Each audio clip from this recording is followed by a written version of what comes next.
Hello everyone, আমি অপর্ণা নতুন ব্লগে স্বাগতম। অনেক অনেক ভালোবাসা। আশা করি তোমরা সকলে ভালোই আছে। চলো দুপুরে আজকে আমি একটু অন্যরকম কিছু রান্না করছি, চলো দেখাই।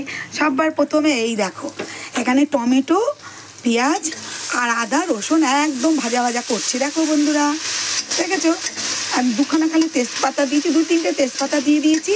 আর এই টমেটোটা, এখনকার টমেটোগুলো না একটু গলতেও একটু সময় লাগে, যাই হোক না কেন, ওর জন্য আমি দিয়ে দিচ্ছি। বেশ একটা গন্ধ ভালো বেরিয়েছে। আর এখানে হলুদ, নুন, মিষ্টি সব দিয়ে রেখেছি। হ্যাঁ, একটু লঙ্কার গুঁড়ো দিয়েছি সামান্য একটু। কেমন? ঠিক আছে, চলো আমি কি করছি বলছি তোমাদের।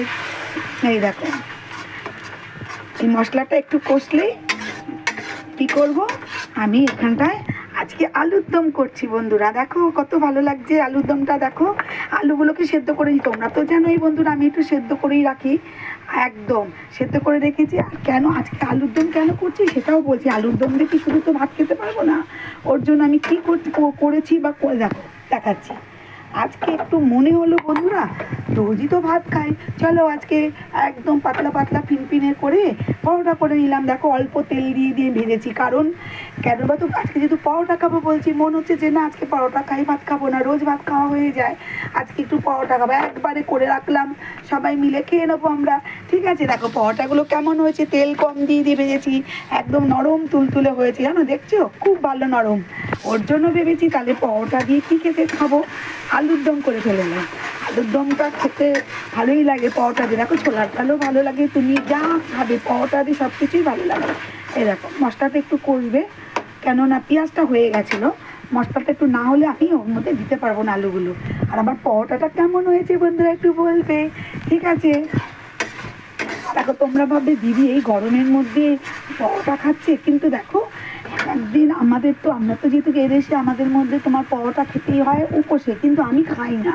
তোমাদেরকে আমি আরও আগে ভিডিওগুলো তো বলেছি, দুপুরে আমি অনেক সময় আমাদের পরোটা খেতে হয় কোনো ষষ্ঠী করলে, ওর জন্য আমি ডালিয়াই খাই, ডালিয়া করি। তোমাদেরকে বলি আমি এত ভালোবাসি না, আজকে একটু মনে হলো একটু অন্যরকম করি ওর জন্য। শুধু এই না, আর ঠিক খাওয়ার টাইমে বেগুন ভেজে নেবো, আর তো মিষ্টি তো থাকেই, ওটা ফ্রিজে রয়েছে, আর দেখালাম না বন্ধুরা। ঠিক আছে, এর মধ্যে আমি এবারে কী করবো বন্ধুরা, এই আলুগুলো সব ঢেলে দেবো একদম। এই দেখো, সরি একটু আওয়াজ হয়ে যায়, বলি না তোমাদেরকে। এই আলুগুলোকে ওই যে তোমাদেরকে বলি আমি প্রেশারে সিটি দিয়ে নিয়েছি, তাতে আমার গ্যাসটাও কম লাগলো। আর আরেকটা কথা বলি, দেখো আমি কিন্তু বেশি তেল দিইনি, কারণ আজকে যেহেতু পরোটা খাবো, পরোটা তো যতটুকু তেল দিয়েছি, তেল তো দেওয়া হয়েছে, কিন্তু আলুর দমে আমি বেশি তেল একদম দিইনি বন্ধুরা। এই দেখো দেখেছো, আমার কিন্তু মশলা পুরো হয়ে গেছে, কত সুন্দর কালার। আর একটু এই জলটা দিয়ে দিই। আর দেখো কি দিচ্ছি বন্ধুরা, এ দেখো পাকা লঙ্কা, কাঁচা লঙ্কা দিয়ে দিলাম। দেখো কত সুন্দর লাগছে, কেমন লাগছে একটু বলবে তো। আর আমি একটু সাই গরম মশলার গুঁড়ো দিয়ে দিই। ঠিক আছে, দেখো সবটাই যদি ঠিকঠাক যদি হয়, খেতেও ভালো লাগে, তাই না বলো? ব্যাস।